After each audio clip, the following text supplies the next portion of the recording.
6 months after the sentencing, a Tuesday evening in spring, Reyes is closing the last of the Oakfield files. The consent decree is in effect. The Civilian Oversight Committee held its first meeting 3 weeks ago. The cash seizure logs from the past 18 months have been audited. 11 additional improper seizures have been identified and referred for return. The county is contesting 3 of them, which is the county's right, and which will proceed through the proper channels, which now actually function. She notes in the case closure summary. As a matter of official record, the pattern of improper stops on County Road 9 was identified and documented as a result of an arrest that should never have occurred. The correction of the pattern does not constitute justice for the stops that preceded it. It constitutes the minimum required response to them. She writes this not for anyone in particular. She writes it because it is true, and because the record should be honest about what justice can and cannot do. She closes the file. On County Road 9 at 11:30 p.m. on a Tuesday in spring, a car drives north. The driver is not being watched. The driver is not being followed. There is no cruiser idling in a speed trap at the county line, and there is no flashlight aimed at a rear view mirror, and there is nobody on a dark shoulder calculating whether the controlled field is the courthouse or somewhere else. The road is just a road. It should always have been. Somewhere in Millhaven, Virginia, Dorothy Cole is asleep in her chair with the television on low. The hip replacement has fully healed. She walks without pain now. She walks without fear. She walks the way she walked before the surgery, which is the specific kind of victory that nobody celebrates in any formal way, but which is the most important kind of victory. The victory of the body returning to itself. The butter cookies from the last visit are in the cabinet above the refrigerator. James will have the last 3 tomorrow morning before practice. He always does. He never says anything about it. Neither does she. It is a specific understanding between them about the distance between a brother and a sister, and the way that distance gets bridged, and the way small things carry weight. Avery calls on Sunday mornings. When she can, sometimes she is somewhere she cannot call from. When she is. Dorothy has learned to wait for Sunday the following week without worrying too much. She has always been good at waiting. It is the specific skill of a mother whose child chose a life that requires it. The call always comes. Those cookies have been in the box for 4 hours, and I haven't touched a single one, Avery Cole says it to herself, to the empty passenger seat, to the canvas tote bag sitting exactly where it has been since she pulled away from the bakery in Virginia Beach. The butter cookies, 24 of them, wrapped in wax paper that crinkles when she accelerated onto Route 64, have become a kind of contract. 24 small yellow-brown circles that her mother has been asking about since February. It is now April. The government-issued black SUV moves north through the Virginia afternoon, steady at 68 miles per hour in the right lane. Avery's hands are positioned at 10 and 2, the way they were positioned during convoy routes in Helmand Province, the way they have been positioned for 16 years, the way they will probably be positioned when she is old, when she is finally somewhere that does not require her to be ready to turn hard in any direction at any moment. 2 hours to Millhaven. The last time she took personal leave, any kind of leave, was November, Thanksgiving. She'd spent it in a hotel in Norfolk, doing physical therapy exercises for a shoulder that was technically cleared but not functionally clear, and not thinking about her mother, and not thinking about her brother James, who had texted her on Thanksgiving morning to say that Dorothy's hip replacement was scheduled for February. Not asking her to come, just noting the date, the way you note a weather forecast. Informational. She had chosen not to come home then, either. The thing about being a Navy SEAL is that it requires the specific kind of selfishness that nobody calls selfish, because the sacrifice is theoretically national. You cannot be home for every injury, every surgery, every 6-week recovery that breaks down into physical therapy rides and prescription pickups and grocery shopping for a person who cannot stand long enough to cook. You cannot be there for all of it, so you stop trying to be there for any of it. You transmute the guilt into discipline. You become a person who can make do without the people you love. And after a while, the people you love make do without you.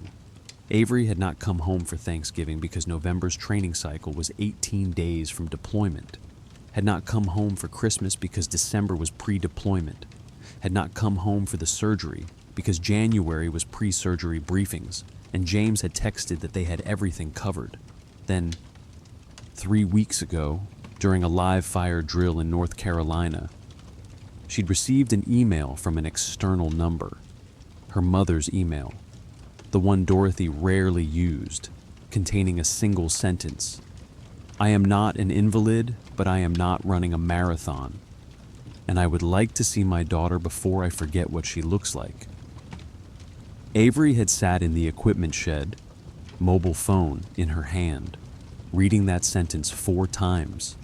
She had processed it the same way she processed tactical decisions, by reducing it to its elements, understanding what was actually being asked, and calculating whether the response was possible within operational parameters. What was actually being asked? Come home. Was it possible? 3 days away from training. If she left immediately and drove through the night. If she did not overthink it. She had requested 72 hours of personal leave. Her commanding officer, a man who had watched her earn the SEAL Trident while half the Navy was still betting it would never happen, had approved it without comment. Avery had driven to Virginia Beach on her first free afternoon, had stopped at the bakery where her mother had been ordering butter cookies since Avery was a child, had bought 2 dozen, had spent an extra 30 minutes doing it, and now she is 2 hours from home, driving past the pine forests of the Central Virginia highway system. The SUV moving smoothly across the landscape like it has moved across 3 continents, carrying with it the specific discipline of a person who has learned that the difference between living and dying often comes down to not panicking when your circumstances change. The radio is off. She had not turned it on. Her mobile phone is in the cup holder, screen dark. Nobody from base will call. Nobody from base ever calls her on personal leave, and she will not check it. And the phone will remain dark for these 3 days because that is part of the contract she made with her mother. 3 days. No operational overhead. The butter cookies smell like butter and sugar and vanilla extract. She is aware of this. She is aware that her awareness of it, the specific attention she is paying to the smell, is a symptom of the strange and specific anxiety that came with the decision to come home. Avery has been to countries where the ambient sound of mortar rounds had become background noise, has been to places where the human body could be moved and stopped and forced into compromises that seemed impossible until the moment they were required, has done things that have required her to be the absolute best version of herself, the fastest, the strongest, the most precise, the least prone to hesitation. But she has not driven home to see her mother in 4 months. And now she is driving north on Route 64 with a box of cookies in the passenger seat. And the specific anxiety she is feeling is the kind that does not have a tactical solution. The kind that comes from knowing you have let something matter, and that you have let it matter for a very long time. And that the amount of time you have let it matter might not be reversible if anything goes wrong. Dorothy is recovering. James said so. Dorothy sent an email. Recovery is the operational forecast, but Dorothy is 64 years old. The hip does not replace itself. The surgery had risks, and the recovery has edges. and Avery has not been there for any of it. This is what she is thinking about as she passes the state line into North Carolina. This is what she is still thinking about as the highway becomes slightly less busy, slightly less populated. This is what she is thinking about as the afternoon slides toward evening, and the light takes on the quality it takes on in late April in Virginia, that specific quality of springtime that is already becoming summer. That particular angle of sun that has more gold in it than it should. She has made this drive exactly 9 times in her adult life.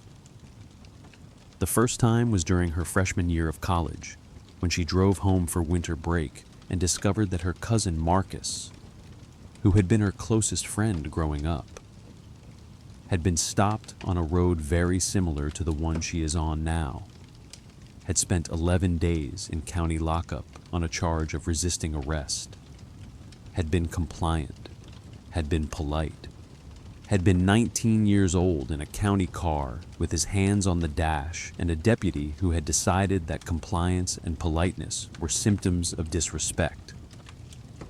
The charge had eventually been dismissed. Marcus had never told her exactly what happened during those 11 days, had not needed to. She could see it in the way he drove afterward, slower, more careful, smaller. The way he would grip the wheel exactly at 10 and 2 when a state trooper appeared behind him. The way he would go through stop signs and red lights in empty parking lots when he was sure nobody was watching. Like his body could not quite believe that the rules applied to him in the same way they applied to other people, even when there was no law enforcement present to enforce them.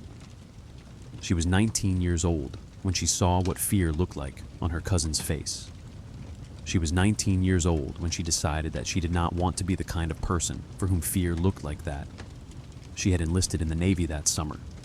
She had done it not because of patriotism or because of any particular desire to serve, but because the Navy was one of the institutions in this country where your value was measured by what your body could do, not by what your body looked like. One of the few places where the evaluation system was not rigged before you walked in the door. It had worked. It had worked for 16 years. But the thing about disappearing into an institution is that you stop having to think about the world you left. You stop having to drive through Virginia on roads where the light is gold and the pine trees are exactly as tall as they were when you were a child, and where the specific calculation that Marcus had to make, the controlled field, is not here. Choose the courthouse is not a tactical decision that changes minute to minute. It is a permanent state, a permanent understanding that your skin is a signal, and that the signal is being read, and that the reading may or may not correspond to anything you have actually done. Avery had read that calculation in Marcus's face, had not wanted to read anything like it ever again. She is reading it in her own face now, as the afternoon moves toward evening, and the traffic on Route 64 decreases, and the landscape becomes less developed. She is reading it in the specific quality of attention she is paying to the road, to the other cars, to the geometry of the SUV and the traffic pattern. She is reading it in the way her hands have moved from 10 and 2 to grip the wheel slightly tighter. She is reading it in the realization that she has not let herself think about the Marcus calculation in years, has not needed to, because the military has a specific way of protecting its members from the parts of the civilian world that are not safe, has built institutions that exist partly to allow people like her to not think about whether the controlled field is the courthouse or somewhere else. But personal leave is not protected. Personal leave is civilian, and she is driving through Virginia on a road that becomes slightly less crowded as the sun moves slightly lower. And she is beginning to understand that the specific anxiety she came home with is not actually about whether her mother will be okay. It is about something that she has been managing since she was 19 years old, and that she manages every time she gets into a civilian vehicle and drives through civilian roads, and that she will probably still be managing when she is old. It is about the calculation. The road in front of her is empty now, long, the kind of road where the traffic patterns shift in the evening, where the people on it at this hour are the people who are commuting home, or the people who do not have anywhere to be, or the people who are just traveling through. Avery's eyes catch movement in the rearview mirror. A vehicle, flashers, appearing suddenly, as they always do.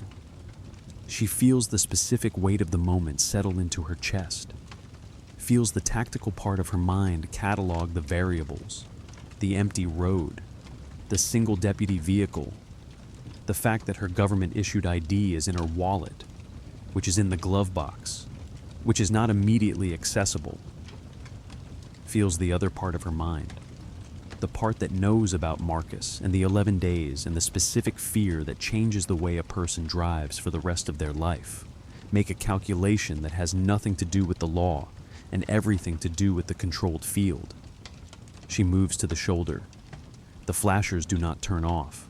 She keeps her hands on the wheel, does not reach for the wallet, does not reach for anything, waits for the sheriff's deputy to approach, and waits for whatever conversation comes next, and does not let her breathing change even though there is a part of her that is already calculating the distance to the courthouse, and whether the courthouse is actually where this conversation will end. The deputy approaches from the driver's side, tall, white, carrying the specific bearing of a man who uses the badge to tell himself stories about who he is. His name is Brett Decker, and his life is about to become the most documented, most examined, most specifically cataloged sequence of decisions it has ever been, because he is about to make the calculation that will destroy him, and he will not know it is a calculation, and he will not know it is a destruction, and he will not understand any of it until 6 months from now, when he is somewhere he does not want to be, telling the truth about himself to a federal agent in a room that has nothing in it but a table and a chair. But right now, he is just a man who sees something in the SUV's driver that makes him need to take her time and her dignity and everything else she has brought home with her. Right now, he is just a man who approaches the window with the specific darkness in his eyes that only appears when you have decided that you are not powerful enough to be who you thought you were. So you have to become powerful in another way. Avery's window is already lowering. The booking photographs are procedural. That is what they tell her. This is how they process it. This is normal. This is standard. This is what happens to everyone. And the specific quality of degradation that comes with having your photograph taken when you are wearing the clothes you drove home in, when you are wearing the clothes you bought the butter cookies in, when you are wearing the clothes that smell like Virginia Beach and gasoline, and the specific ambient stress of a 3-hour drive that ended with being handcuffed on the shoulder of a road you have driven 9 times in your adult life, is not actually degradation. It is just paperwork. The handcuffs had been interesting. That was the word Avery used in her mind. Interesting. Decker's hands had been cold, specifically cold. Not the general cold of metal, but the body heat cold of someone whose hands have the specific temperature of fear. He had double cuffed her, which was unnecessary, which was the kind of behavior that was technically within protocol, but carried a very specific message. I am uncertain of myself, and I am compensating with extra restraint. Avery had recognized that message before, and had recognized that recognizing it did not make it safer, and had not said anything about it, had not said anything at all, and had gotten into the car and driven to the Oakfield County Sheriff's Department booking facility, which was a building she had never seen before, but which felt entirely familiar in the way that certain spaces feel familiar when you understand the systems that generate them. Fingerprints were next. There was a woman, thin, tired, the quality of weariness that comes from processing the same paperwork for too long, who was entirely professional and who did not look at Avery's face or at the situation. who just took her hand and pressed it to the screen and moved on to the next finger, and the next, and the next. The problem, and Avery knew that this was the moment when things might shift, was the DOD ID card. It was in her wallet, in the glove box, which meant that they had to retrieve it from the vehicle, which meant that they had to look at the vehicle, which meant that someone was going to recognize that the vehicle was a government-issued military vehicle, which meant that someone was going to recognize that she was not a civilian in a civilian car committing a civilian crime. She was wearing a seal. She carried the trident on her back, tattooed between her shoulder blades, which nobody could see while she was booked because they were too busy photographing her face and her profile and her wearing a paper gown because they had taken her clothes as evidence, which was procedural, which was normal, which was entirely standard. The deputy who retrieved the ID came back with it after 40 minutes. Avery noticed the way his body language had changed, the way he looked at her, the way he handed the ID to the booking officer with a specific quality of velocity that suggested he wanted to distance himself from something. The booking officer had scanned it, had waited, had picked up a phone. That was when Avery understood that the mathematics had shifted, that the calculation she had made on the shoulder of County Road 9 was not going to hold, that the controlled field was no longer the courthouse. The holding cell was 7 feet by 9 feet. The toilet was exposed, which was standard, which was normal, which was the specific kind of humiliation that was procedural enough that nobody had to name it as such.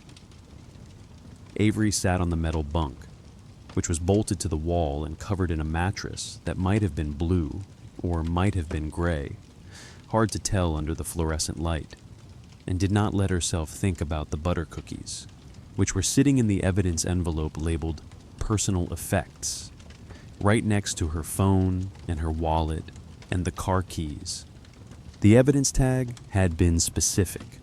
Avery Lucille Cole, April 15th, 2026.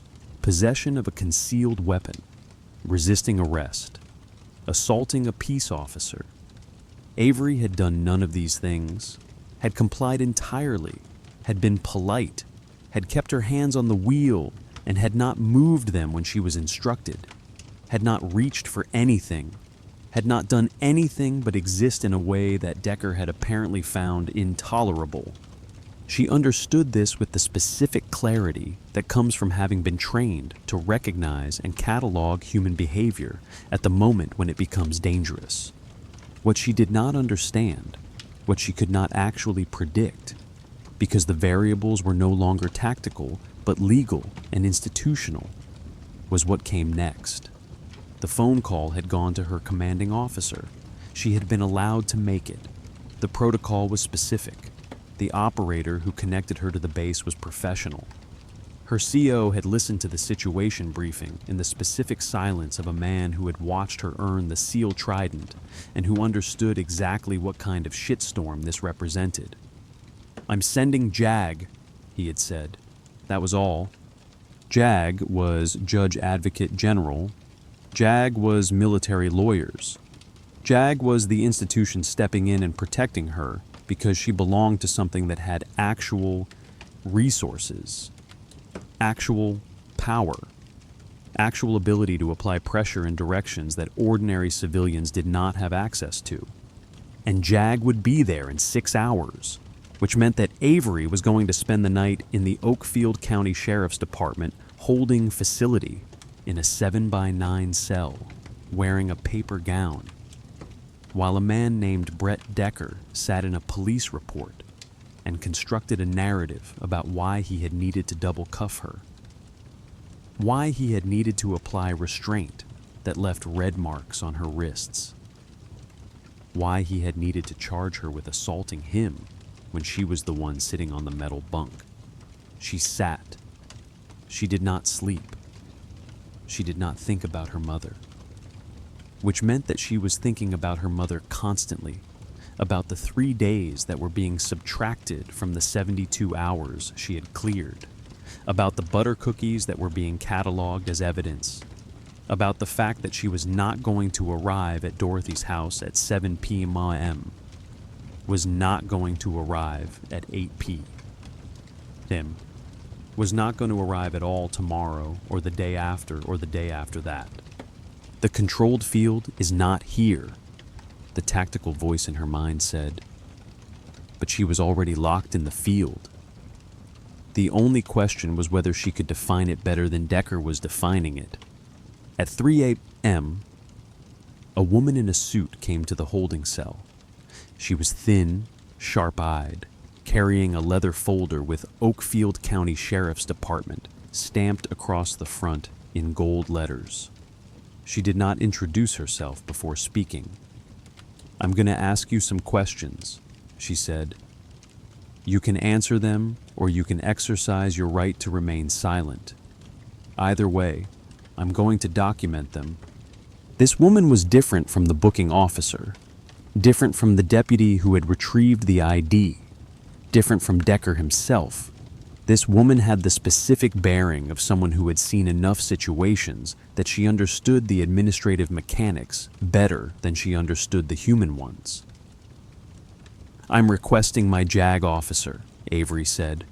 "I'm not answering questions until my JAG officer is present." The woman nodded, did not look surprised, had probably heard this before. "That's your right," she said. She closed the folder, left the cell, and Avery was back in the 7x9 space, with the toilet and the bunk and the fluorescent light that did not turn off, and the specific understanding that she had just stepped out of the situation where she could control anything and entered the situation where the only control available to her was control. She had to exercise through systems that she did not actually belong to. She was military, she belonged to military systems, but she was sitting in a civilian cell in a civilian county in a civilian jurisdiction, and the systems that protected her were not the systems that surrounded her. This was going to matter. She understood this with the clarity of someone who had been trained to recognize the difference between an ambush you see coming and an ambush you do not see until the moment it has already closed around you. The JAG officer's name was Lieutenant Commander Sarah Voss, and she arrived at 7:43 a.m. with the specific bearing of someone who had already read the police report, had already identified 7 documented procedural violations, and who was entirely certain about what was about to happen in the next few hours. She was quiet about it, which was the thing Avery appreciated most. Did not offer false reassurance. Did not tell her that everything was going to be fine. Just opened her own leather folder and laid out a series of documents. The charges are possession of concealed weapon, which refers to the knife on your belt, which is a tactical knife, which is legal in Virginia, which is documented on your vehicle registration, which means this charge should have been dismissed before paperwork, resisting arrest, and assaulting a peace officer. The narrative in the police report claims that you kicked the officer during restraint. There is a photograph of a boot-shaped bruise on his ribs. There is no photograph of your hands, which were in cuffs for 8 hours after processing, and should show cuff marks if you had been resisting. Voss tapped the document. The good news is that we have your government ID, which puts this in federal jurisdiction. The bad news is that you're being arraigned in civilian court today, in front of Judge Patricia Nowak, and Nowak has a documented professional sympathy for police testimony. The question is whether she's the kind of blind spot that closes when confronted with evidence, or the kind that does not. "What's the strategy?" Avery asked. "We get you in front of the judge, we get the charges read, and we move for immediate release pending trial. Bail should be minimal. You have military employment, military housing, military ties. You are not a flight risk." Voss closed the folder, met Avery's eyes. And then we see if Decker has the video footage of the stop, or if he destroyed it. The Oakfield County Courthouse was a brick building from the 1970s, the kind of building that had been updated enough times to look like it had never quite decided what era it belonged to. Avery was escorted in through the side entrance, was kept separate from the general holding area, was processed through a side hallway that suggested they were aware this was a situation that required careful administrative handling. The courtroom was the middle-sized one, used for arraignments, used for the kinds of proceedings that did not require the full ceremonial weight of the main courthouse. Judge Nowak was already seated when Avery and Voss entered. She was a woman in her late 50s, with the specific bearing of someone who had been on the bench long enough to have developed certain patterns in how she approached evidence and testimony. The prosecutor was a man named Michael Garza. He was young, 32 maybe, and he had the specific quality of someone who had not read the file carefully, who had looked at officer versus civilian, and had decided what the outcome was before the actual proceeding began. He was looking at documents while the bailiff was reading the charges. "How does the defendant plead?" Judge Nowak asked. "Not guilty on all counts, Your Honor," Voss said. She was standing, and her voice carried the specific weight of someone who knew the sound of authority in this room better than anyone except the judge. "The state will present its case," Nowak said. She was not angry. She was not hostile. She was simply following procedure. That was what made it worse. That was what made it clear that Nowak had made her decision already, before the evidence, before testimony, before anything except the specific certainty that officers have a burden of violence they are authorized to carry, and that civilians sometimes resist that violence. And that resistance is the thing that matters. Decker took the stand. He was calm. He was prepared. He had clearly practiced the narrative. He described a routine traffic stop, described Avery pulling to the shoulder, described approaching the window and observing what he characterized as suspicious behavior, specifically a military uniform visible through the vehicle and tactical equipment on the passenger seat. "I approached with appropriate caution," Decker said. "Asked for license and registration. The driver was not responsive." This was not true. Avery had provided both immediately. "I became aware of a tactical knife on the driver's belt," Decker continued. "I asked the driver to show me her hands. She became defensive. She began making statements about my conduct. She said I was profiling her." He paused. Let the pause carry weight. "I asked her to step out of the vehicle, to conduct a pat-down, to ensure there were no additional weapons. She refused. When I approached, she kicked me in the ribs. I had to restrain her." Garza was not even looking at Decker while he testified, was looking at his documents, making notes, looking entirely like a person who had already decided that the officer's account was correct simply because it was the officer's account. Voss stood. "Officer Decker, you indicated that the defendant became defensive. Can you describe what defensive looked like?" "She was tense. She was not complying with orders."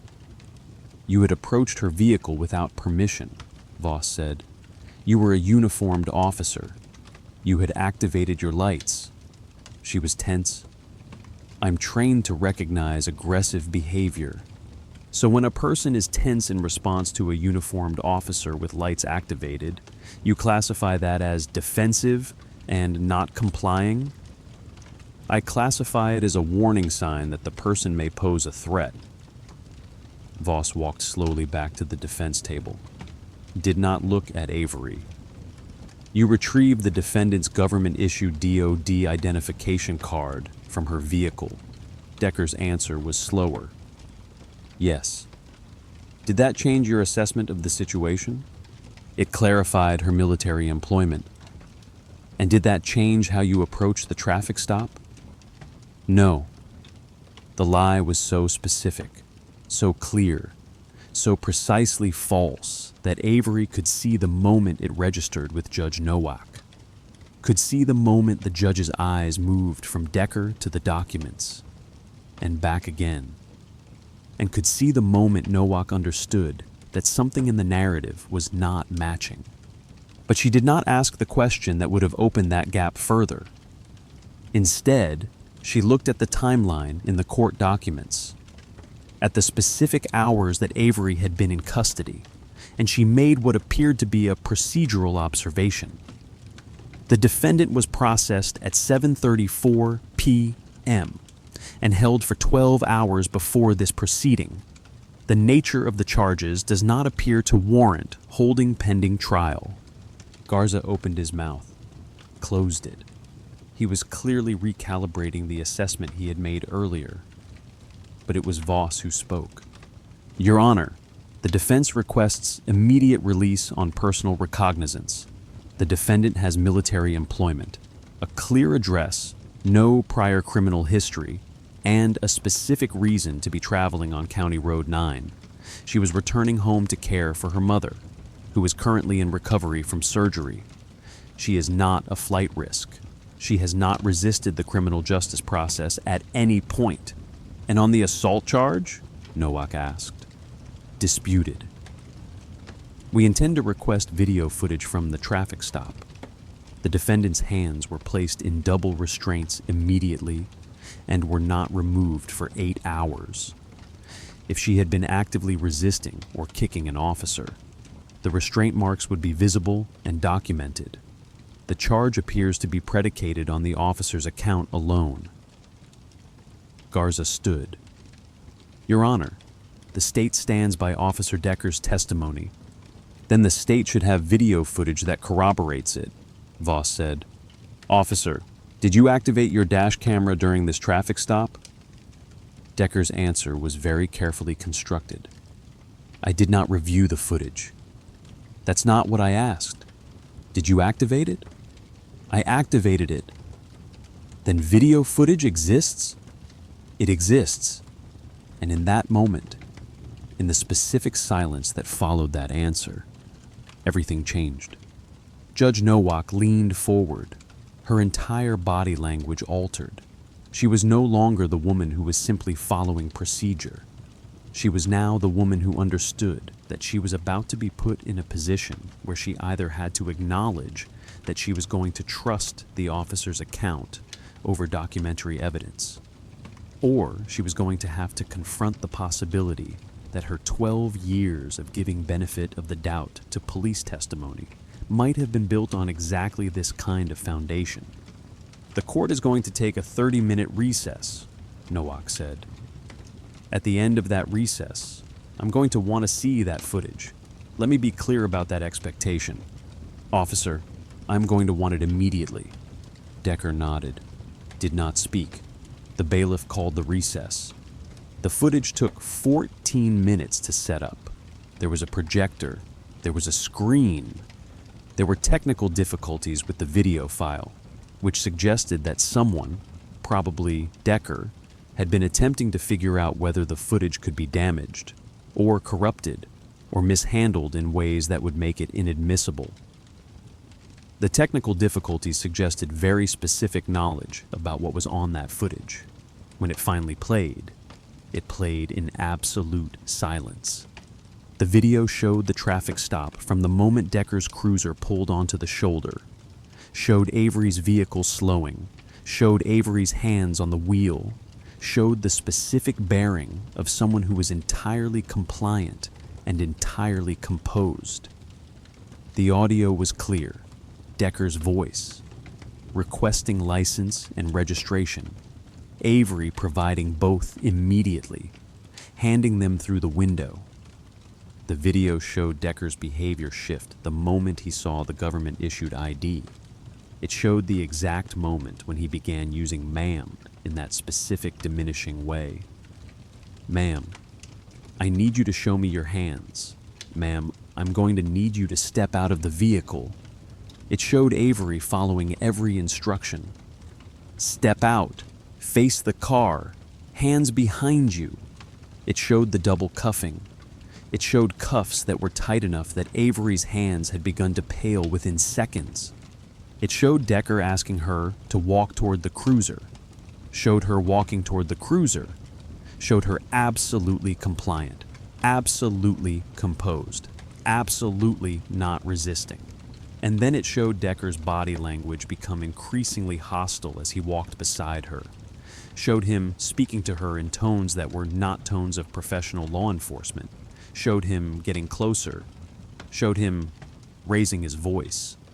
And it showed the exact moment when he shoved her forward, a deliberate, violent movement, and then fell backward into the gravel and lay there for 17 seconds, and then got up, and then radioed that he had been assaulted and that the defendant had kicked him. The video showed none of that last part. The video showed 17 seconds of Decker on his back in the gravel.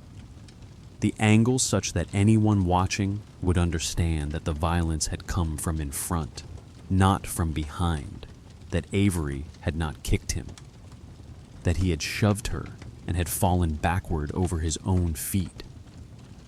When the video ended, the courtroom was entirely silent. Judge Nowak's face had gone completely blank. The specific blankness of a person whose entire understanding of something has just become destabilized. Garza was looking at Decker. Decker was not meeting his eyes. And then Decker did something that was worse than anything else he had done. He opened his mouth. "That's taken out of context," he said. "What you're seeing is out of context," Nowak said quietly. She was not looking at him. She was looking at her documents. "Officer, you just testified to the opposite of what I have personally witnessed. You testified that the defendant kicked you in the ribs. I watched you fall backward over your own feet on your own cruiser's video. You testified that she was unresponsive to requests to show her hands. I watched her show you her hands immediately. You testified that she was defensive. I watched her comply with every instruction you gave." She set the documents down, looked directly at Decker. "Bailiff, Officer Decker is held in contempt of court. Place him in custody." The hallway outside the courtroom is a specific kind of space. It is a space that is designed for transition, for moving from one institutional moment to another, for people to begin processing what has just happened to them in the protected space between where it happened and where they have to go to live their lives. The hallway outside the Oakfield County courtroom is quiet, has high ceilings, has the quality of light that comes from institutional windows, diffuse, slightly gray, carrying the weight of all the things that have been decided in this building over decades. Avery is standing in this hallway, and she is not yet processing what has happened, has not yet begun the process of cataloging the specific victory in the courtroom because her mind is still on the calculation she made at 7 p.m. The previous evening. Still on the understanding that the controlled field is not here, and that controlled fields are not determined by external circumstances, but by whether you have chosen to accept the one you are in. Judge Nowak did something that Avery did not expect. Did something that opened a possibility that did not exist before the video. Did something that changed the mathematics. But the mathematics are still being calculated. The question is no longer whether she will be released. That is now procedural. The question is what comes next. What comes next is trial. What comes next is investigation. What comes next is the specific understanding that a man named Brett Decker got into a uniform one morning and decided that his power was going to come from the ability to diminish other people. And that decision now has consequences. And that Avery is standing in a hallway while those consequences are being activated. She is not thinking about the butter cookies. She is not thinking about her mother. She is thinking about the specific moment when Decker said "that's taken out of context," and about what that phrase means, and about what it means when a person has just been shown something that contradicts every word they said, and their response is not to acknowledge it, but to deny that the evidence means what it obviously means. She is thinking about what that response says about a person. Voss appears from the courtroom. She is holding papers. She has the specific bearing of someone who is performing the next procedural step without yet understanding the emotional implications of what just happened. "You're being released immediately," Voss says. "On your own recognizance. Bail is 0. The assault charge is being dismissed. Garza just informed me that the state is withdrawing it entirely, which means the resisting arrest charge becomes very questionable, and the concealed weapon charge should have been thrown out immediately. You're walking out of here as released pending trial on what amounts to a traffic violation that never should have become a traffic stop." Avery nods, does not speak. "Your vehicle is impounded. They're releasing it to you now. Everything that was taken as evidence is being returned." "The cookies?" Avery asks. Voss looks at her. There is something in her face, a specific recognition of something that is not about law and is not about procedure. Something about understanding what it means when a person in custody is thinking about butter cookies. "The cookies are in your vehicle," Voss says. "Everything is in your vehicle." The hallway is 15 seconds of silence before the courtroom doors open again. Avery does not move. Voss does not move. They are standing in this institutional space, and they are not moving, and the silence is carrying weight, and the weight is specific. It is the weight of recognition. It is the weight of understanding that something fundamental has just shifted in the way this room operates, that a video was played, and that video changed something that would not have been changed by argument alone, that a judge watched evidence and allowed that evidence to close a blind spot that had been open for 12 years. It is the weight of understanding that what happened in that courtroom was not justice, in the sense that people usually use the word justice. What happened in that courtroom was the minimum required response to someone doing something that was documented, that was specific, that was undeniable. Justice would have been Brett Decker never putting on a uniform.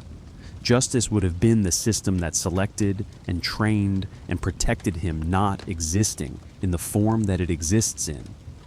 Justice would have been Marcus not spending 11 days in county lockup.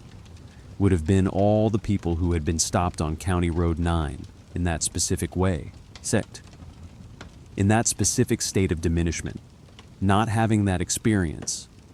What happened in the courtroom was not justice. What happened in the courtroom was accountability. What happened in the courtroom was the system functioning at its minimum required level, a judge seeing something she was forced to see, a prosecutor understanding that defending something was no longer possible, a video making truth harder to deny than false testimony. The doors open. Decker walks out, flanked by sheriff's deputies. He is in handcuffs. He is the person in custody now. He is the person who is being transported. He is the person for whom the controlled field has become something he cannot control. He looks at Avery as he passes, makes specific eye contact. There is something in that eye contact that is not anger, and is not shame, and is not anything that Avery can name from her training or from her experience. It is something more specific than those things. It is the look of a person who has just realized something about himself that he cannot take back and cannot deny.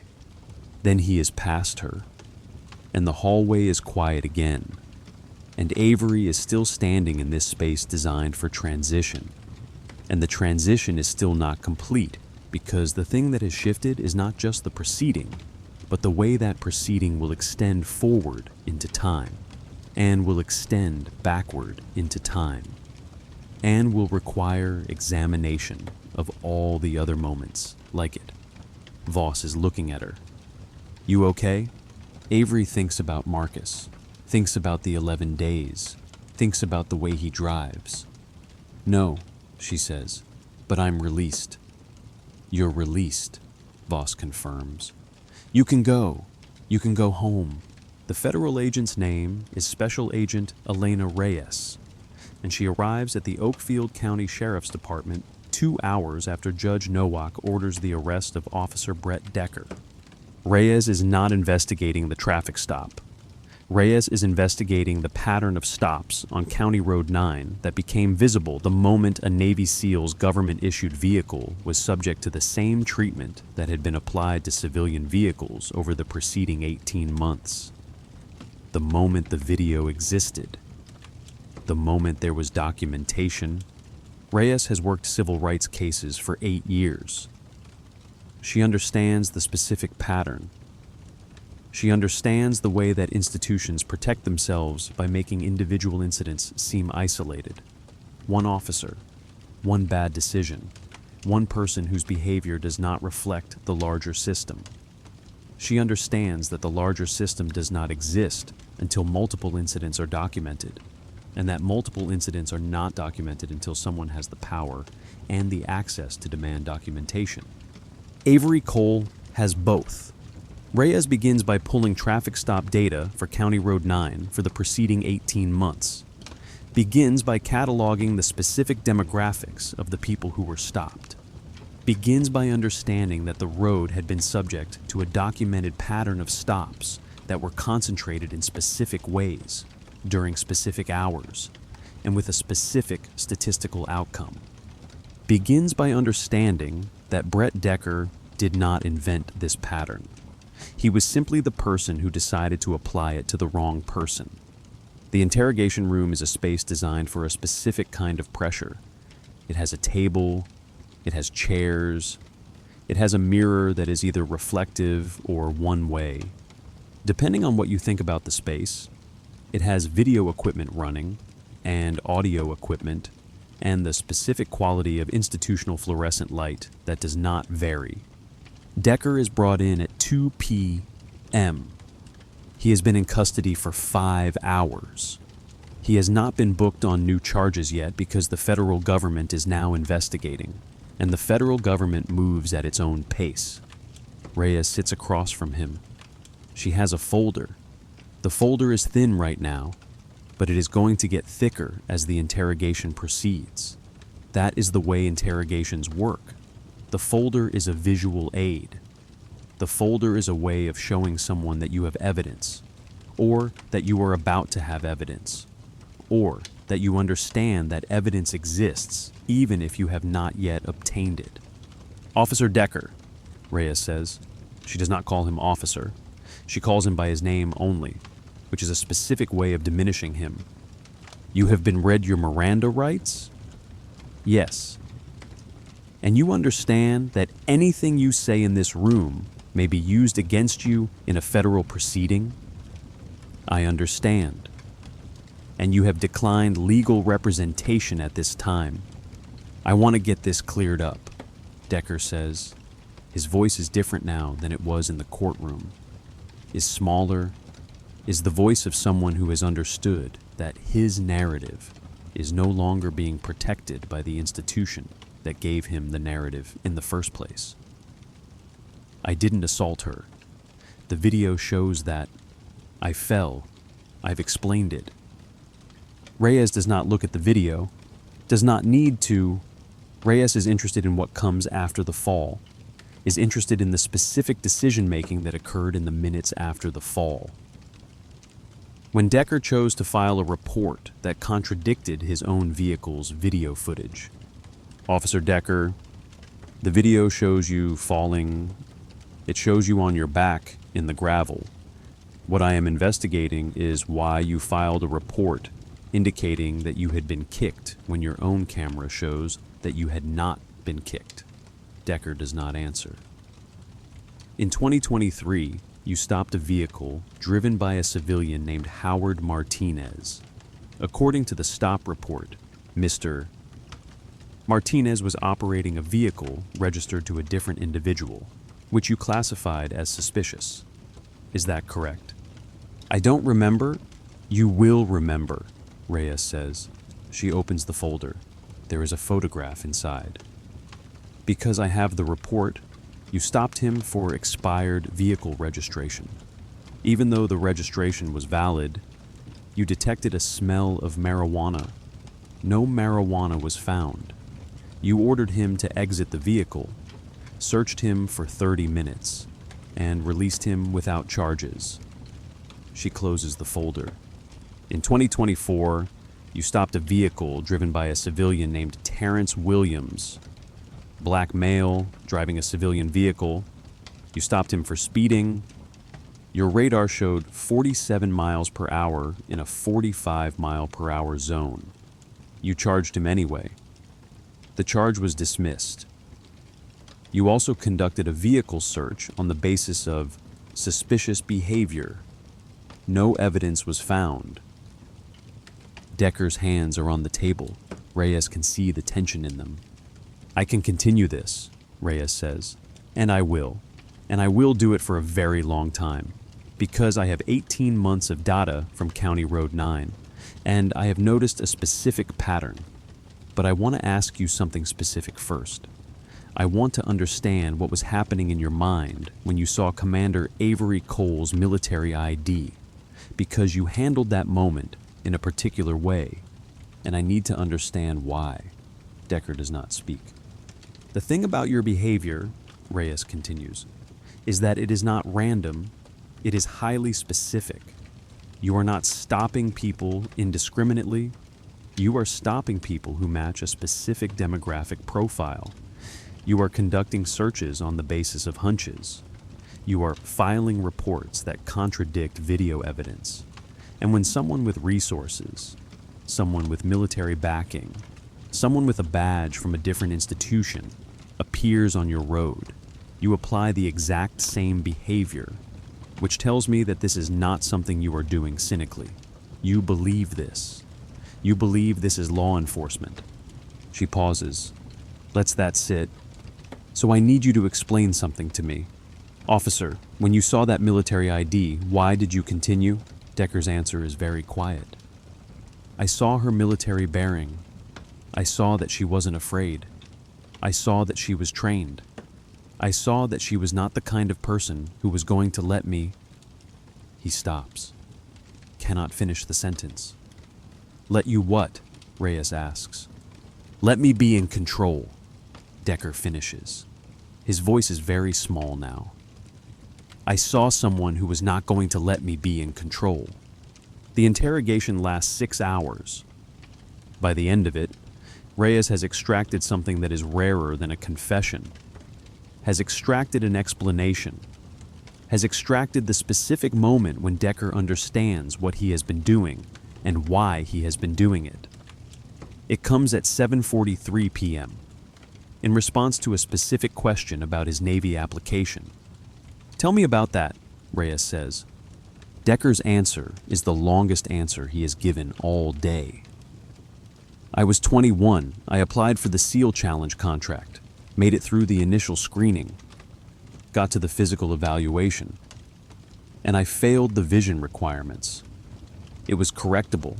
I could have had surgery, could have reapplied after recovery, could have tried a different path. But I was angry, and I was young, and I told myself the Navy had rejected me on a technicality, and I wasn't going to waste time on that, so I went into law enforcement instead. And I've been telling people for 12 years that I tried to go Navy, but they had a medical hold. That's what I say. That's the story. He pauses. But that's not what happened. What happened is I failed, and I was not willing to do what it took to succeed. And I've been using the badge to make sure nobody could see that failure, to make sure nobody could see me as weak, to make sure that when I put on the uniform, I was the one with power instead of the one without it. Reyes does not interrupt, does not offer comfort, lets him continue. And then I saw her, and I saw that she had the thing I couldn't have. and I couldn't let that stand. I couldn't let someone who had achieved what I couldn't achieve walk away from me with her dignity intact. So I took it, and I filed a report that contradicted my own video, and I sat in that courtroom and I lied under oath. And I didn't even understand why I was doing it until right now. His voice cracks on the last sentence. I could have had the surgery, he says. I could have reapplied. I could have done 100 different things. But I chose this. I chose to make myself feel like I had power by taking power from other people. And I've been doing that for 7 years. And I didn't know that was what I was doing until you asked me about the military ID. Reyes sits with that confession for a very long time. Understands that it is not the kind of confession that absolves him. Is not the kind of confession that makes the pattern of stops acceptable. Is not the kind of understanding that changes anything about the 18 months of data or the people who were stopped on County Road 9, or the specific impact that this specific system had on specific lives. But it is the truth. And the truth is the thing that has to be documented before anything else can move forward. The trial takes 2 weeks. The prosecution, now handled by federal prosecutors, not Oakfield County, builds its case methodically, presents the video evidence, presents the testimony from the federal agent who documented the pattern, presents the testimony from Howard Martinez and Terrence Williams and 7 other civilians who were stopped on County Road 9 and who offer corroborating evidence about the quality of the stops, the nature of the searches, the experience of being profiled. Presents the testimony from Avery Cole, who describes the traffic stop with the specific clarity of someone trained to observe and report, who describes the double cuffing, who describes the moment when Decker's behavior shifted, who describes the specific tactical decision to comply fully, because the controlled field was the courthouse, not the shoulder. The defense does not mount a strong case. Decker's attorney, a man who understands that his client's confession has made a vigorous defense impossible, focuses instead on trying to establish that Decker's behavior, while inappropriate, was not criminal, that profiling is not the same as assault, that a traffic stop that becomes inappropriate is still a traffic stop. The argument does not land. Judge Patricia Nowak presides. She has learned something in the preceding 3 weeks, has learned that her 12 years of giving benefit of the doubt to police testimony were 12 years of contributing to a specific pattern. She does not explicitly acknowledge this, does not offer apology or explanation. But everyone in the courtroom can see the change in her bearing, can see the moment when she shifted from being a judge who trusted institutions to being a judge who understood that institutions require scrutiny. The jury deliberates for 4 hours. The verdict is guilty on 4 counts: federal civil rights violation, assault under color of law, filing a false police report, and perjury. Decker is sentenced to 6 years in federal prison. It is not the time that people were hoping for. If people had been allowed to express hope about such things, it is not the length of sentence that would reflect the specific impact on the multiple people whose lives had been affected, but it is a sentence. It is an acknowledgement. It is the moment when the system functions at something more than the minimum required level. The administrative fallout is slower and more specific. The consent decree that is imposed on the Oakfield County Sheriff's Department requires the implementation of a civilian oversight committee, the review and revision of all traffic stop protocols, the mandatory body camera activation for all enforcement activities, and the quarterly auditing of all stops to identify patterns. The consent decree requires retraining, requires documentation, requires the specific kind of institutional surveillance that only becomes possible when an institution has been caught doing something that it was denying. 11 additional improper cash seizures are identified during the audit. 11 people who were stopped and had money taken from them on the basis of suspicion, without formal charges. The county contests 3 of the seizures. The other 8 are being processed for return, though the process is slow, and nobody is holding their breath for the money to actually be returned in any meaningful timeline. Reyes catalogs all of it, writes it down, files it as official record, notes in the case closure summary. The pattern of improper stops on County Road 9 was identified and documented as a result of an arrest that should never have occurred. The correction of the pattern does not constitute justice for the stops that preceded it. It constitutes the minimum required response to them. She writes this not for anyone in particular. She writes it because it is true, and because the record should be honest about what justice can and cannot do. The media coverage is significant. There are profiles of Avery Cole. There is discussion about women in military special operations, about the specific burden of being first, about the specific weight of being a person who has to function as both individual and symbol. There are discussions about profiling, about bias, about the specific ways that institutional power can be weaponized against people based on nothing except the way their skin refracts light. Avery does not do interviews. Voss handles the public relations side. Voss is good at it, is good at the specific language of institutional apology and corporate responsibility that the county starts to produce after the verdict becomes public. But Avery does not speak, has nothing to say to the media, has nothing to say to the general public, has things to say only to the people in her life who have been directly affected by this proceeding. The drive home from federal court is 4 hours. Avery takes it alone. Voss stays behind to manage some of the administrative aftermath. Avery's CO has told her to take the time she needs, which means that she has been granted an extension on her personal leave, which means that she has been given something back, even if what she has been given back is not actually the same as what was taken. The 3 days she originally cleared are now 2 weeks. The butter cookies never made it to her mother's house. They were placed in an evidence envelope. They were cataloged. They were retrieved from that evidence envelope after the charges were dismissed. They were sitting in a sealed bag in Avery's vehicle when she drove away from the courthouse. She opens the bag on the drive home. The cookies are stale, have been sitting at room temperature for 5 days, are no longer the soft, buttery, perfectly textured cookies that they were when she bought them, are something else now, something that is evidence of time having passed, of temperature having changed, of the specific way that physical objects are altered by circumstance. She eats one.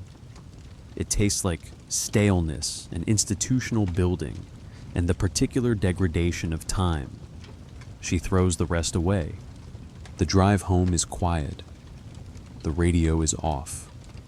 The mobile phone is in the cup holder, and she does not check it, does not think about notifications or messages or the specific way the world continues to function while you are dealing with the aftermath of something that functionally destroyed a part of your life.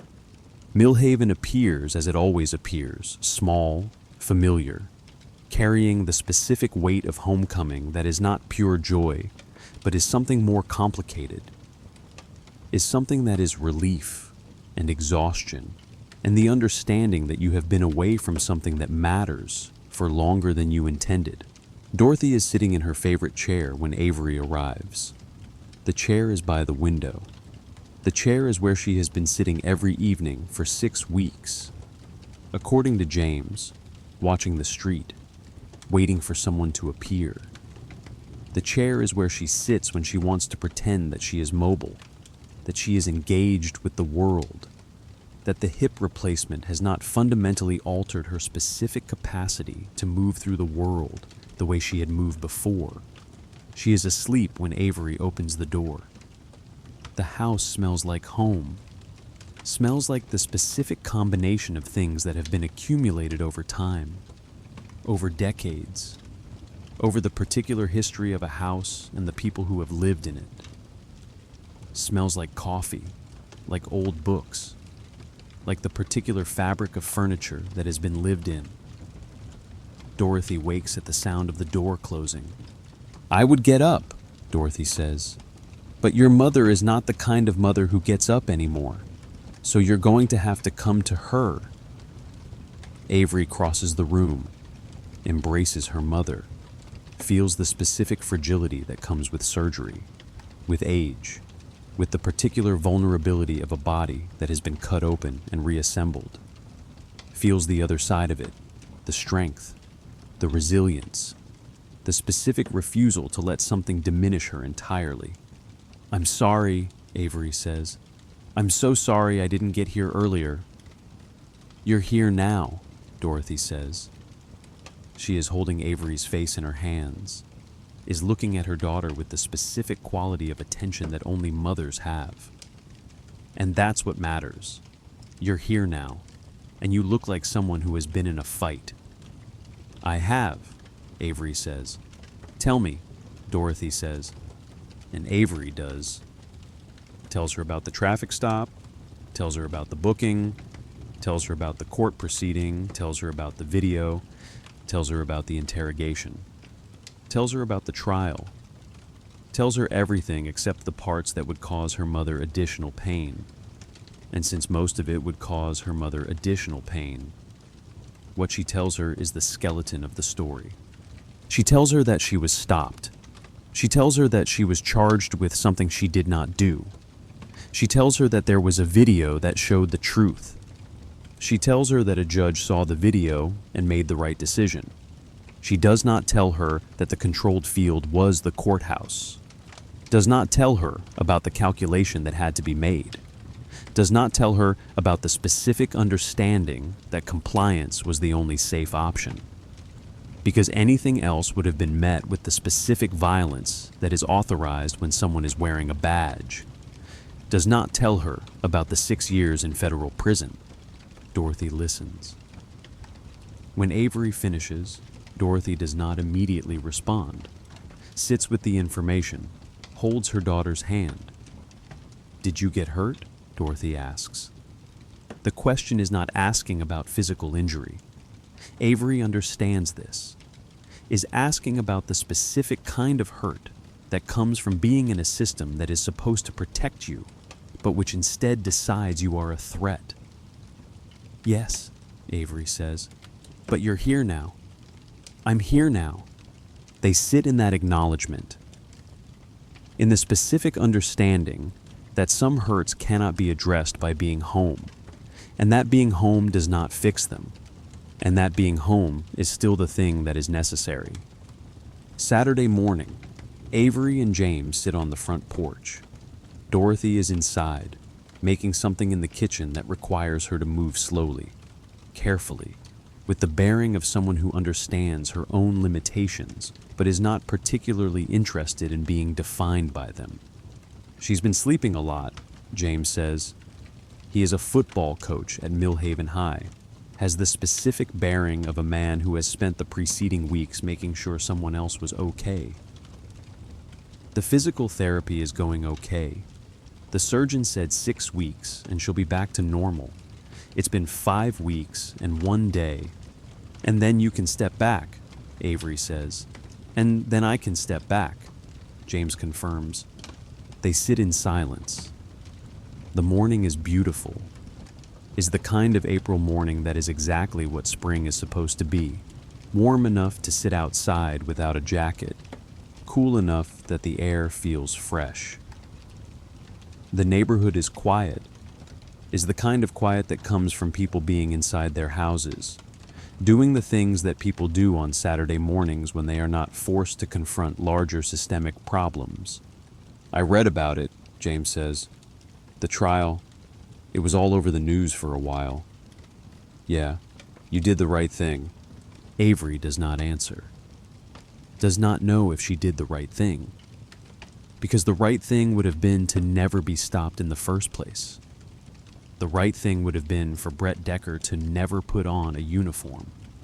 The right thing would have been for a system to not exist that required her to make calculations about controlled fields and tactical decisions while driving home to see her mother. The system worked, Avery says. That's what people keep saying. Did it?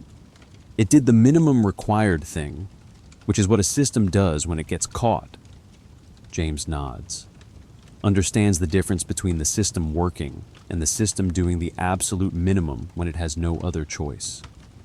You know, Marcus called, he says, while this was all happening. Avery did not know this. He wanted to know if you needed anything, wanted to know if you needed a place to go, wanted to know if you needed, I don't know, something. Is he doing okay? Avery asks. He's doing okay. Still drives slowly on dark roads. But he's doing okay. He said something about your traffic stop that I thought was important. What? He said, at least she got to fight it in a courtroom. Most of us don't get that. Avery understands what Marcus means. Understands that she had advantages. Military backing, military lawyers, military ID that opened doors. Understands that the video would not have mattered if she did not have resources to demand it be reviewed.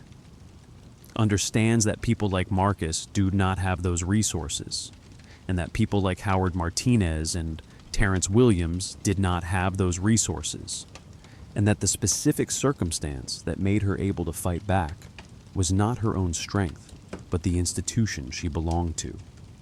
Sunday morning, the kitchen fills with light. Dorothy has managed to walk from her room to the kitchen, which she has been practicing every day, and which James had mentioned was becoming slightly easier, slightly less painful. She is making pancakes, is moving slowly, is holding on to things, but is making pancakes the way she has made them for 30 years. You're going to let me help, Avery says. I am, Dorothy says, because I'm not a fool. They make pancakes together. Dorothy gives instructions. Avery does the actual work. They work in the specific rhythm of people who have worked together before, who know the particular way this works, who understand the dance of it. The pancakes are perfect.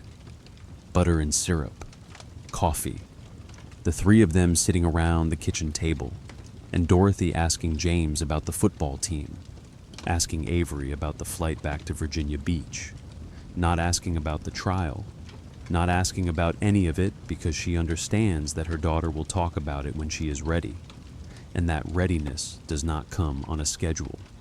Sunday afternoon, Avery and James sit in the kitchen, and Dorothy falls asleep in her chair after lunch, which James had mentioned was happening every day, and which is beginning to change as the recovery advances. The house is quiet. They sit with coffee, and they do not immediately speak. I didn't call you, James says, from the cell or after, and I should have. Avery understands what he means.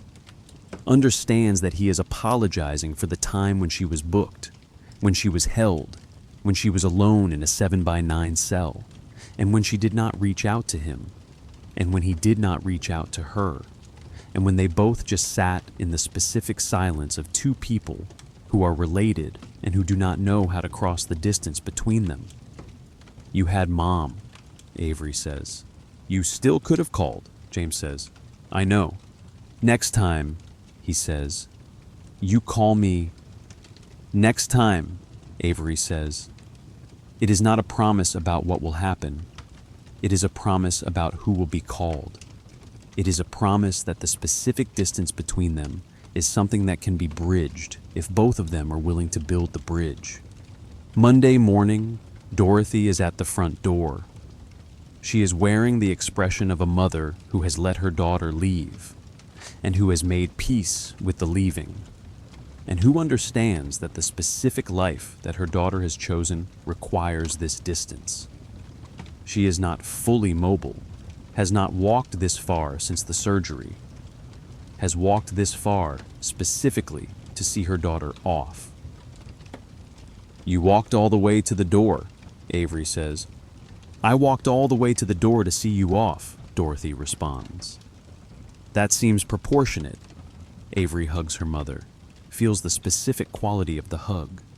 Dorothy's hands on Avery's back, the way she has hugged her since she was small, pressing her palms flat like she is learning the shape of her daughter all over again. "Come back sooner," Dorothy says. "I will." Avery means it, always means it. The distance between meaning it and doing it is the specific distance of the life she has chosen, and she lives in that distance every day. And it is the right life, and it costs what it costs. She drives away, does not take the shorter route home, does not think about why, takes the longer route, which means driving through Oakfield County, which means driving past County Road 9, which means confronting the specific geography of what happened. County Road 9 looks like a road, is nothing except a road, which is exactly what it should be.